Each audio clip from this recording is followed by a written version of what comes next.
Welcome to the guest lounge on the Willie J Show on Gospel City 24/7.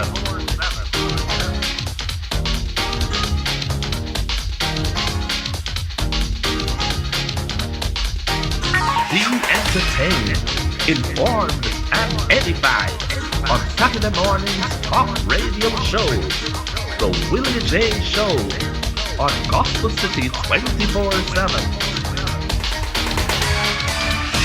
And now,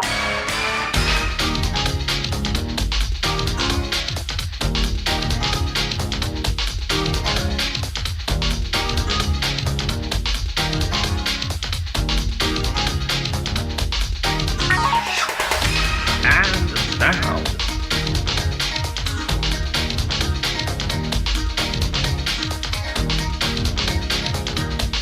and now, with today's guest, here is the man himself, Mr. Willie J.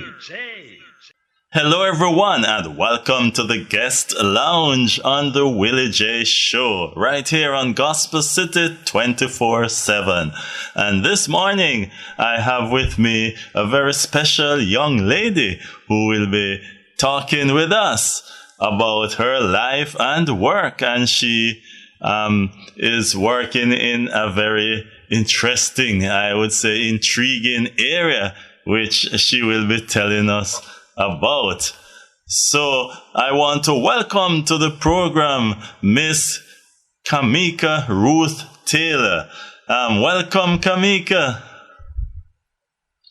Hi, Wilton. Thank you so much for having me. It's good to be here.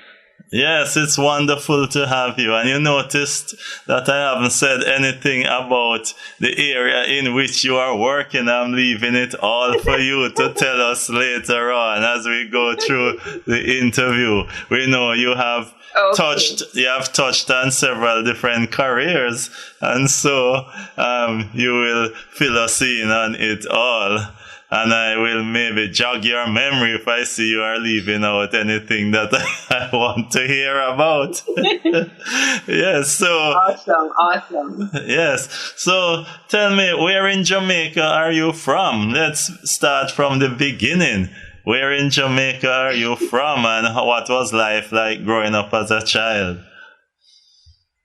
Okay. Well, similar to one of our artists, reggae artists, I think it's Capleton, so you should have known where St. Mary may come from. Okay. So I am from the beautiful parish of St. Mary, a little district known as Emil Town. Most people are familiar with our square, Dressiki, PA. That's where I am from. Well, that's where my family home is. I was born, my mother said, I think, in another little district called Kidland. And maybe around about 2, we actually moved to Emiltown, where my grandmother currently is.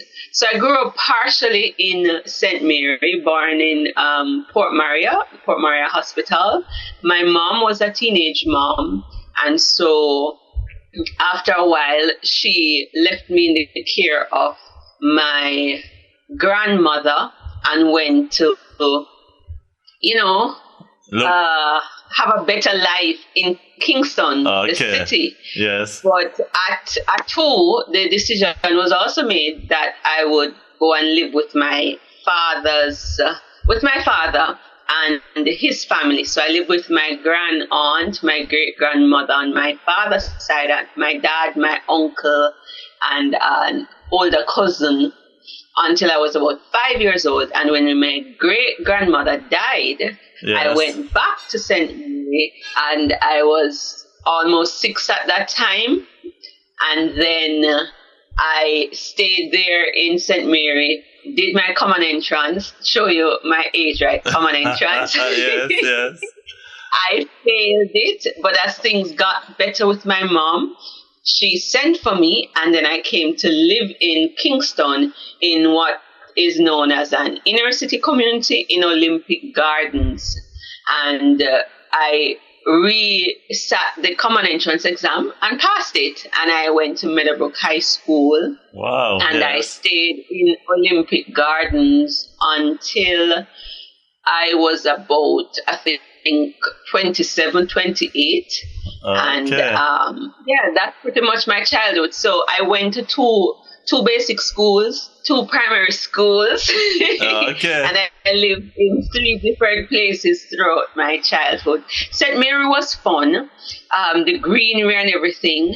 I believe that is what, this love for nature that has fueled my writing career. I have a book called When Trees Talk, and I think a lot of that came from living in St. Mary. Geisel is not so bad. That's where my father's side of family is from. Yes. So this nature thing, so the blend of the city and the rural life, all of that weave together.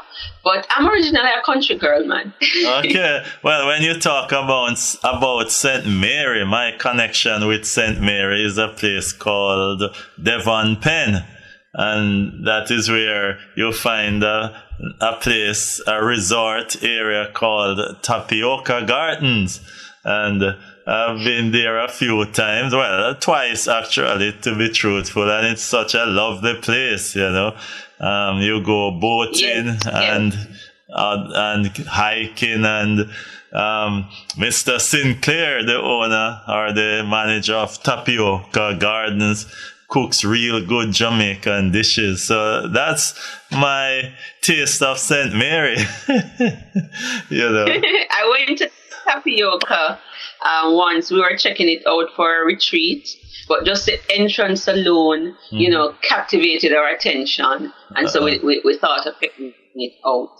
Yes. It's really a lovely place. So when you finished high school, what happened in your life after that? Good question. Well, that was a particularly challenging phase because I wanted to become a quality control chemist. And so, you know, back in the day, your parents would make promises to you as a child that if you get a number of safety subjects, then, you know, you'd get some of your wishes. I didn't fully understand my financial situation and background. So I wanted to go to 6th form because I got my 8 subjects. I then wanted to go on to the University of the West Indies and pursue a career as a quality control chemist. But my mother had other ideas.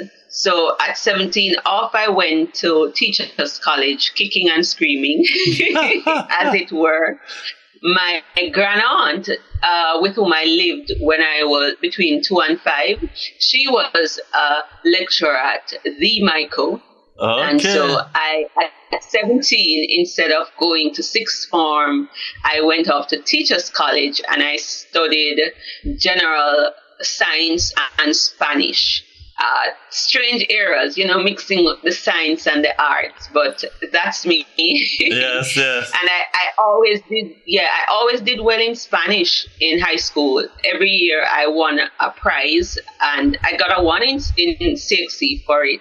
So that's what happened. I went up to Teachers College and became a teacher. I was upset. I did not particularly enjoy my time in Teachers College, but it was also a time that I grew closer to the Lord. The Lord used that season because I grew in my faith.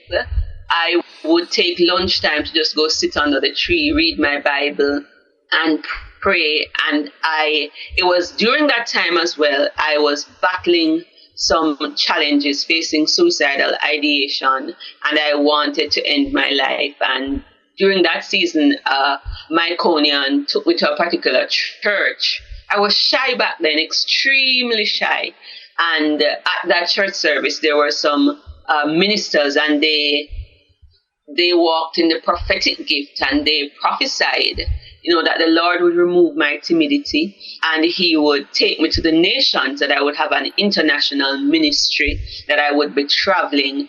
And one of the ministers was a female, and she said, the Lord says to get more of my word. And, you know, they gave me a vivid picture of where God would take me. And I have held on to these prophetic words over the years, and the Lord eventually gave me a sense of well-being and purpose.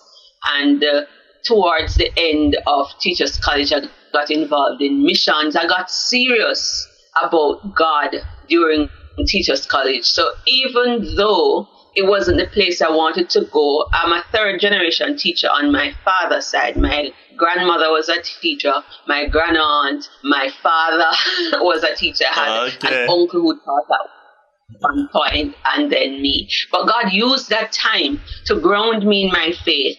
And, the prophetic word came true. I started preaching and traveling to the nations. I have traveled like 19 different times to 13 different countries outside of Jamaica. Yes. So, yes, it was a difficult time. It wasn't what I wanted, but God used it to develop me. And I'm so glad, because teaching, they told me I was gifted in this thing. And another prophetic word was that God had called me to teach. 20 years later, I've come to recognize that I do love teaching, and it is my gift. And it is what I love to do, but not in the regular classroom setting. Yes. Yeah, that's what happened. Yes, and so teaching doesn't have to be in the classroom. It can be elsewhere and in other forms. And you will tell us more about that later. But today you're teaching people to develop their gift of writing. Yes. And but tell us, I came across you. I won't hide it from our listeners. I came across you on a couple of occasions. Our paths have always been crossing. I met you those early days at Michael. Didn't know you were so young then. But I met you there. Then I met you again at JTS. And then I met you while you were with Operation Mobilization. And our path came together again now. Our listeners may know that you have some maybe listening a program on this station. So our paths have always been crossing. So when you finished Michael, you taught for a while, and then it would seem that you also went into mission. Were you in missions while you were teaching, or did you get involved seriously in mission after teaching? Good question. Yes, and our paths have been crossing. As you rolled back the curtain a while ago, I'm like, this is interesting. It is for real. At every stage of my journey, you have been there. Yes. Right. So the missions call, it was at Michael, as I said, that the call became clear. But I must go back. When I was in St. Mary at the age of 8, around about 8, I had visions of me preaching. Okay. But I didn't, and evangelizing, but I didn't think that this was something that a woman could do. Yes. So fast forward now, I am a teacher at 20, and I am feeling the pull of God to get more involved in missions. So, and to pursue studies, to know more about the Bible, to be equipped for ministry. So during my first year teaching, I taught general science at the Seaward Primary and Junior High School. And, while there people have always seen that, that Christian walk, that fire to serve the Lord. I got saved at 14. I got saved at 14. And while at Seaward, my first year of teaching, I felt the pull that God was calling me into ministry. So I actually resigned from my job, and without knowing where school fee and that thing would come from, I enrolled in the Jamaica Theological Seminary, JTS, that you spoke about. And again, it was a very challenging time, both at home at JTS, you know, I almost didn't think I would graduate. The pressure got so bad. I wrote about this in my first book, Heartache Queen Unshackled, which has been republished as Unshackled Queen. It was a very difficult time. I ended up leaving the family home because of some, the difference. My mom didn't understand my pursuit, and you are already in a financially struggling, and you sent your daughter to get a career, and now she's leaving that, so she wants to go study. Yes, I can imagine. So you know how yes. you can see it from her perspective. So I ended up leaving the home, and I started doing like what we call it rural area mission. So we would leave Kingston and go help out the churches in the rural area that were small and struggling. And I did like during the summertime when at JTS, when we're on break. During that time, it got really challenging financially. So I went back in the classroom for about 2 months. I went to Excelsior high school there and taught for a little while, but I wasn't getting the time off to really pursue some of my studies because some of it would have been during the day. Yes. And so I had to leave that job. But the fire for missions was still there. So in my final year, even while struggling, things got so bad in Wilton, I didn't even have a bed to sleep on after a while. I was sleeping on the floor. On my clothes. Yes. And I was walking from Olympic Gardens to Jamaica Theological Seminary at times, foot glittering, no food. But I hid all of these things. Yes, and you did a good job at hiding it too. It didn't affect my grades, but emotionally I was a wreck. And I remember during one of those seasons, shortly before graduation, Richard Beckford, is a lecturer at JTS now and has served in admin. One spiritual day, we had I think it was spiritual empowerment day or something of the sort. We would have that day where you fast and pray and stuff. He called me up in chapel and he basically said, God has seen what I'm doing and he's going to send me on missions. I'm not going to go alone. That the season was a test. And he talked about studying after. So I got the courage at that time to go on, and then my church came through, my denomination, the Missionary Church Association. They had a thing where in your final term, they would clear your school fee, and they came through and did that for me. I got help also from one of my uncles in the US, and so I was able to finish my degree. But during that time, shortly before graduating in 2003, I went on my first mission trip to Cuba. Wow. No, yes. I had faith to believe that the Lord would provide, even though I'm going to the meetings and I'm sleeping on the floor. Yes. Yes. And I went to Cuba subsequent years. I went 9 times straight. Every summer, I eventually became one of the leaders of the team with John Rooms. And that is how, in terms of overseas missions, the prophecy started coming to pass. Yes. So it was at that time that the overseas component came to pass. When I was turning 24, I wanted to go study overseas, but the then president or acting president of JTS, Dr. Damian Black, redirected me. I was trying to get into Yale, wondering if I could get a scholarship, if I could go to this college, because they say I'm bright. I graduated with first class honors. I wanted to check it out and to see, could I fit in a non-Christian environment with my faith stand? But then he redirected me to the Caribbean Graduate School of Theology and said that he would pay part of the school fee, I think, for one course. Okay. But during that time, I had my first lung collapse. I guess the stress of everything. Yes. By this time, after graduating from JTS, I went back into the classroom. I was teaching now Spanish. So I started the Spanish department at Seaward Primary and Junior High. Okay. And I was like the school chaplain, unofficial chaplain, and doing a lot of outreach with boys and all kind of stuff. Yes. But then I had a lung collapse one day while teaching. And so my mom came for me, and I went back to the family home, and I got better, enrolled in CJST, and the following year again, I had another lung collapse. Mm-hmm. And, the missions fever never left. So eventually, got better, stayed at my family home.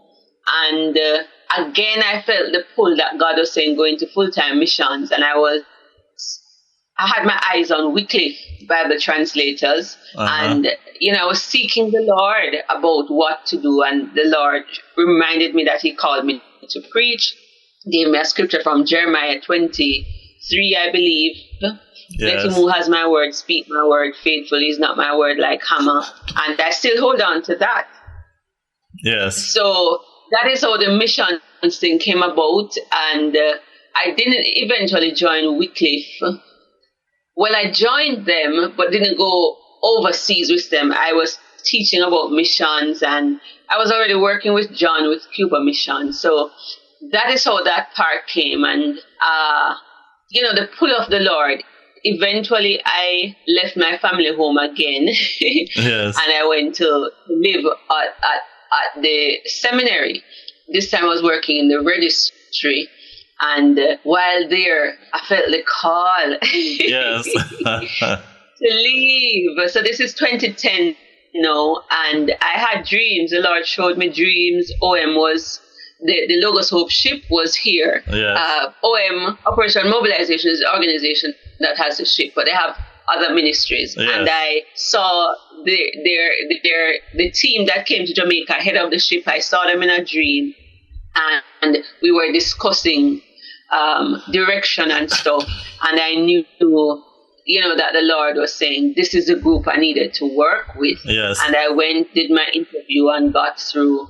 And through OM and another ministry called Keystone, I was able to go to Latin America, some countries in Latin America, and Namibia, Africa, and Zambia. That trip also changed my life. I also went to Haiti, and my job at the time was to recruit persons from the Caribbean. Yes. I was in charge of the Jamaica office and send them overseas on missions, whether short term or long term. So I was part of OM Caribbean. Yes. So that's the missions thing, and how you begin to see how the prophetic word started to come to pass.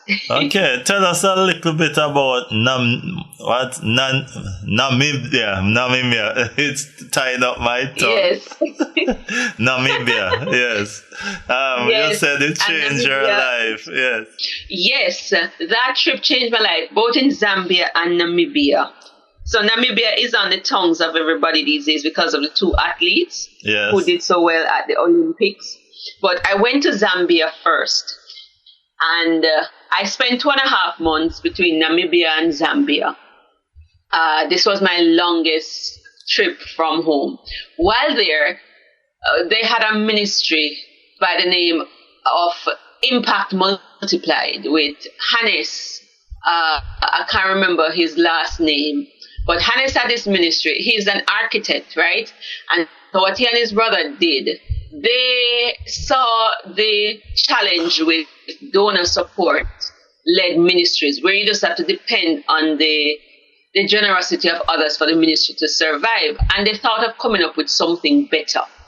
So they sought God, what could they do? And God led them into real estate to build apartments for professionals. And then these professionals, would pay good money, the doctors, the lawyers, and there weren't a lot of apartments in Zambia at the time.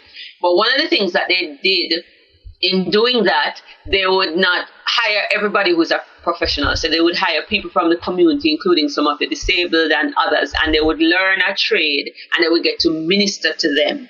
Okay. And when Hannes took us to one of the apartments and started telling the story of how they acquired the apartment, I just started crying. Okay. Yes. The story so impacted me because the work that he did, this innovation, he was able to fund 60% of the ministry. And so he had persons who invested in the ministry to build these buildings. At first, he and his brother used their money, but then they got investors, and then, they would give them back interest. So it wasn't just me, a person just giving and not getting back anything tangible. It was real investment. And the story touched me. And I knew I wanted to do something like that, but I didn't want to support so much the projects, because they were looking about the orphanages and the different things. I wanted to help the missionaries themselves, because I knew what it was like as a missionary, begging people for money. And there were times that it was rough.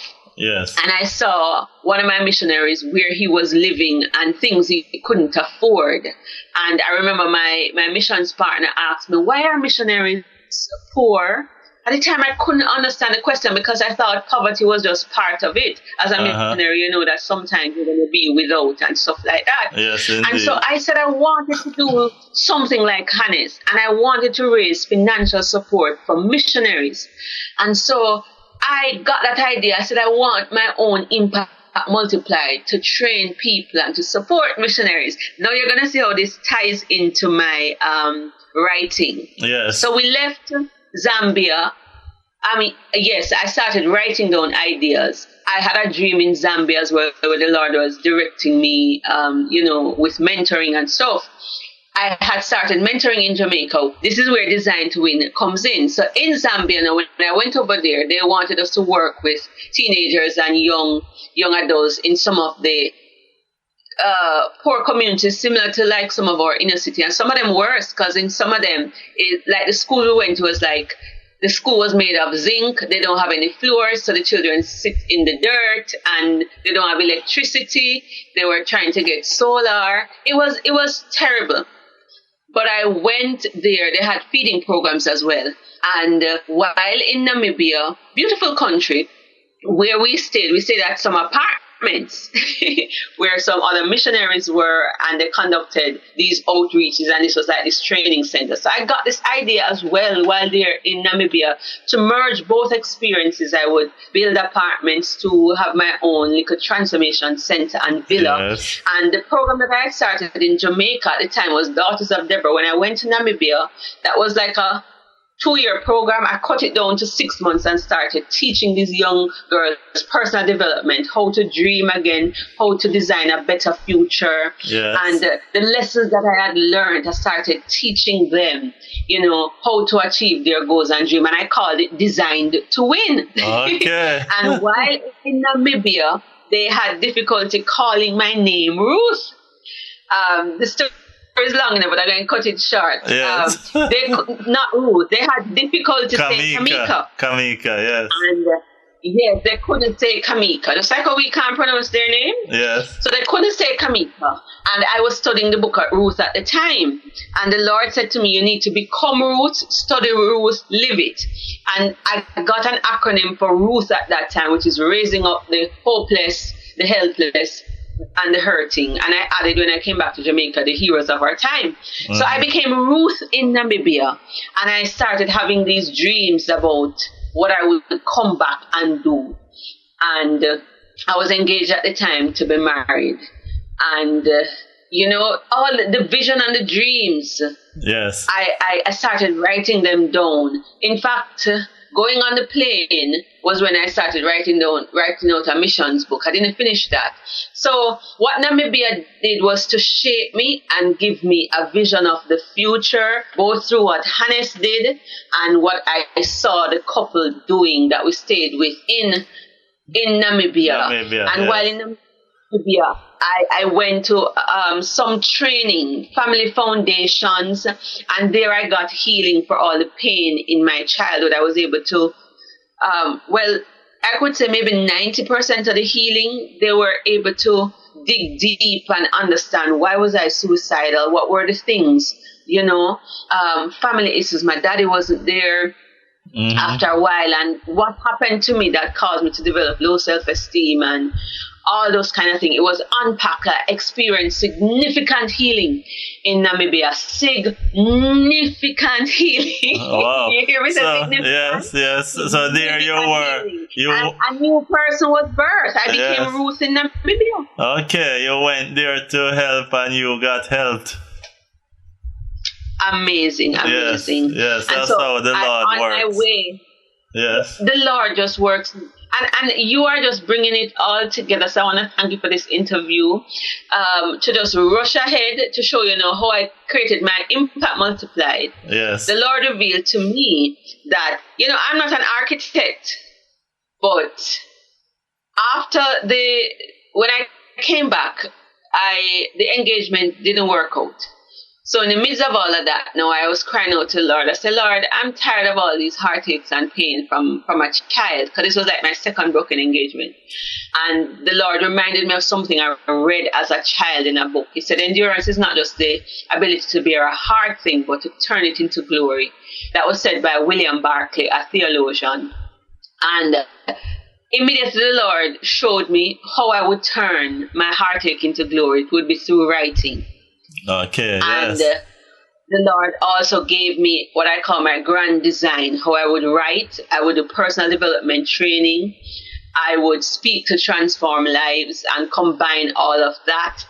And, I would use books as a way that I could fund missionaries. And Okay, yes. I wrote Very my first interesting. book. You see how it all tied together? Yes. But I had in my mind impact multiplied all along. And so when in 2019, the Lord just brought everything together, how the impact multiplied would be is that we would use books in ways that others are not using books for the most part. Many people, when they write a book, it's all about the book sales. Yes. And the Lord began to show me how I could use books as a platform for ministry. Yes. To create initiatives in terms of having a business for transformation, and he led me into publishing. It was challenging trying to just live off the income of book sales. Some months would be up, some months low, down, and so I had to get a part-time job. I had to get a part-time job. At one stage, it got very difficult. I couldn't even find $200, and here I am, and I have a master's degree. Yes. I am educated, but the Lord is also, don't get a full-time job. He said you need to be free to minister. Yes. And so I got a part-time job because he told me that job would have been training me. So when I went to Jagas, which is the Jamaican German Automotive School, I was teaching personal development using a similar program that I created in Namibia. Yes. That program, but now I was getting paid for it to help young men. Yes. From the inner city, teaching them all of that. And then I got, exposed to career guidance, and I became a career coach. I served as a career development officer. And the Lord has just used that, so that all of that experience in 2018, I wrote Design to Win Roadmap. Yes. And now we have the Design to Win show and a whole series of books, and the training that I got at Jagas. Now I am able to start my own academy. And what I'm doing is not necessarily teaching, mechanics. I do the personal development. I know I'm teaching young people skills in publishing and how they can work with authors to write and publish, work online, and even earn an income before they leave high school, so they get that taste of life as a young adult. Yes. And I get to work with educators and church leaders and missionaries, have them write their story, and then I teach them how to leverage their book to earn an income, because I went from being financially dependent. When I left missions in 2014, I left OM. I couldn't get a job, as I told you, because the Lord said no full-time job. And so it is what I learned to do with books as an authorpreneur, which is an author entrepreneur. Yes. That is how now I sustain myself and make a full-time living as an entrepreneur, creating initiatives, programs, products, and services around my books. And while at Jagas, I discovered, and others pointed out to me, that you're really gifted in teaching. Teaching is your thing. But I discovered at Jagas that I didn't want to teach Spanish and science. Yeah. That I came alive when I was teaching young people, 17 and over. And, when I was teaching life skills and personal development. And so that is what my life is today. I work with authors. I work with young people. I'm mentoring them. And all of it is tied together with what I saw in Namibia, Zambia, my reluctance to go to teachers college, the Lord has just brought everything together and the teaching. So I work online, I work from home. I have the Design to Win Academy, the Entrepreneur Secrets Academy. And I have now 24 books, some of them best-selling books. Yes. And everything, I realized that all along, God has been shaping me for this purpose in this season. And none of my experiences were wasted. Yes. And it's been worth it. Indeed. And so now you would call yourself a life coach and entrepreneur. Indeed. So everything has come together. yes, it has come together. So you said you wrote 24 books. You make writing sound very easy. Tell us a little bit about your writing. Well, I give God all the glory, but there's also a technique to it. Most of my books, from the first one, has been about my story, so it's memoirish. So the experiences that I've been through, and because I've struggled with anxiety and depression and stuff like that, I'm constantly on the lookout for motivation. Yes. So I write inspirational materials. So some of my books are pep talks, like When Trees Talk. The trees have a way of speaking. When I was, doing the business and stuff got hard, I looked at the lime tree in my backyard that took 4.5 years before it bore its first fruit. Yes. And I said, that tree is like me. Success takes time. Yes. And strong trees don't grow overnight. Okay. So I write inspirational materials, and I also write on how persons can write. My first book was written in 11 days, 68,000 words in 11 days. Wow, yes. And I decoded that process. I recognized that I was writing books like under 30 days. So that book was 11 days. That's the biggest book I've written. Then I wrote 3 other books. The 4th book, I was talking to a friend, telling her that I wrote that book in 10 days and I published it in about 60 days. And she said, you know what, you should do a course on how to write a book in 30 days. And I was like, I don't know if I can teach that. So I said, let me run an experiment. And I started decoding my process. And I said, idea to manuscript, which is the first version of the book, in 30 days. And I ran it in the Entrepreneurs group. October 2018, the group started. 2018 November, we had the challenge. Now, while I was doing the challenge with the group, I found myself finishing a book. Okay.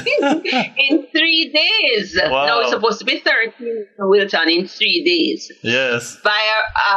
Before the challenge ended, I also wrote another book, and that book took less than 24 hours to write. Wow. And I said, wow, I didn't want to tell the group what had happened, because you don't want to discourage folks. Yes. So I write non-fiction books, some from experience. All of them have a little piece of my story. And as I told you before, some of the books are inspirational books because I want to encourage persons and give them some keys to success. And so during that season now, I kept writing. And by June the following year, I had written another book. And that book was with some friends in about 11 hours. And wow. I said, what is happening? And then 2020 was coming up. And my 40th birthday was coming up. And, because I don't have certain, material positions to reflect success, the big house and the big car. Yes. I was in a little funk. And I said, what do I need to do to make the next decade greater than the previous decade? And to feel like a success. That was the vain motive at the time. But I really also felt that God was saying I needed to change. I needed to do something that would shift the trajectory, move me from nominal to phenomenal. I was reading a book by that name. And so I said, well, the only thing I know I can do well is writing. So the idea came to me, 20 books for 2020. Okay. So I took that, we're in July now, Yes. So by this time I have about maybe 6 books. So I'm saying 20 books for 2020. Does that mean writing 20 new books or just having the 20 books? Whatever the decision, I said, you know what, let me just go at it. So I got down a lot of ideas. Some books I would revise, I would create workbooks, I would create no content book. And I wrote 20 new manuscripts. When I added it up together from November 2018 to November 2019, 20 new manuscripts. And I said, okay, I need to go about publishing them so I can have 20 books for 2020. Yes. Kind of rhyme. And then the Lord said, what else are you going to do with that? Are you just going to publish the book and launch the book? And that's when the academy came about. And so that is how I end up with so many books. So I have books that have been written, put down, that don't publish yet. Wow. But I made sure I published 16 of those books to end up with 20 books for 2020 by the end of 2020. And I launched 7 of them on my 40th birthday. And I have been producing them, but I've written new books since. Yes. So this year alone, I think I've published 3 books. And what happened is that I write small nonfiction. Hear this, Ruth-like books. Okay. Yes. The book of Ruth in the Bible is small, yes, right? Yes. But it is powerful. Yeah, sure. We would say in Jamaica, a little but a talawa. Yes. So I started writing short, helpful books, small, Ruth-like books, 10,000 to 30,000 words. So that doesn't take as long. And because I've decoded the strategy, it is easy to a certain degree to write. I'm writing from experience. Yes. I'm writing based on knowledge, expertise, skills, and of course, God reveals stuff to me. So I call myself the rocket writer. Okay. And in fact, I have a series coming out to teach persons, how to write fast and how to leverage their books so they can earn and create a greater impact. In fact, I documented my process in a book called The Rocket Writer. It is free. Persons can go to my website or go to Amazon and get it. The Rocket Writer, how to write a non-fiction book in 24 hours. Okay, very interesting, very interesting. So, what do you see for the future as you stand right now? The future is exciting. I want to build that transformation center to the center that I was staying in Namibia, Transformation Center and Villa. The future involves mentoring, empowering youths. The future is about raising up 10,000 entrepreneurs from the Caribbean and the diaspora and teaching persons how to use books to alleviate poverty, to gain economic independence, as is happening to me. The future is finishing my doctorate in the same area of author entrepreneurship, because I believe business, as Wayne Grudem and others have said, is a solution to poverty. Entrepreneurship is a solution to poverty. And whenever you write a book, what it does is that it gives birth to a new ministry, or it expands something else. And every author that I send out, every author that I help is like me being in missions again, sending them out. And I especially love working with Christians, because as they share the testimony of what God is doing in their lives, God has called me to publish His glory among the nations. As I help them to publish and share their stories, God is drawing people to Himself, and the world is learning the amazing things that God has done, and it takes ministry from beyond the 4 walls to the world. So the future is building up my book-based business, Extra Mile initiatives. The future is equipping young people to work in the publishing industry and to work online using, skills that we need as authors to write, publish, market our books. Wilton, there are over 30 different income streams that you can create from a book. Okay. There are over 30 different skill areas that you can involved in your work, in writing and publishing and helping authors. So the future is about transforming the face of the Caribbean and telling our stories, showcasing the good in Nazareth, that Yes. Caribbean people are great people, to tell the stories of the bolds and the unsung heroes, the people who, have helped us along the journey so that, our history and legacy will be preserved and we will change the negative perception people have of the Caribbean. But I'm going to do that through writing Yes. and helping others to write and tell their stories. So that's the future. Okay, sounds very interesting. Very, very interesting. So, before we wrap up, persons have been listening to you, and no doubt there may be some who are interested to get into writing and would want your help. How can persons reach you if they need assistance from you in writing or in other areas? Well, they can reach me.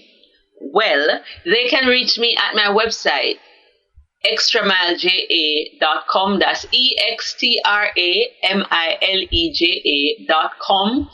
And they can also go to entrepreneursecrets.com. I have a podcast as well, and I have free material of the book, The Rocket Writer, that teaches them how to write their book fast. When they access that book, they will also access a companion course called Start Your Book Now, which is free. And there's also a publishing starter kit, which is free, that teaches them how to publish.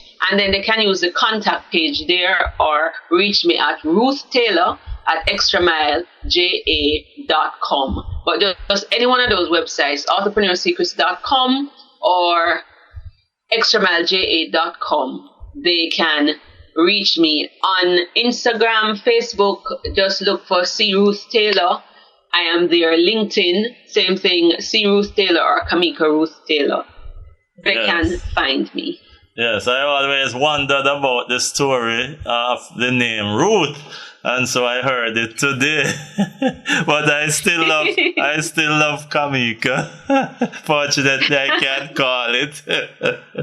Yes, indeed. I want to thank you so much, Kamika Ruth Taylor. Thank you so much for speaking with us today in the guest lounge right here on Gospel City 24/7. I wish you all the best, and we'll be in touch. Thank you. And thank you for having me, Wilton. This was fun. Yes, indeed. Okay. 24/7. Day and night. 24/7. Sleeping or awake. Gospel City 24/7.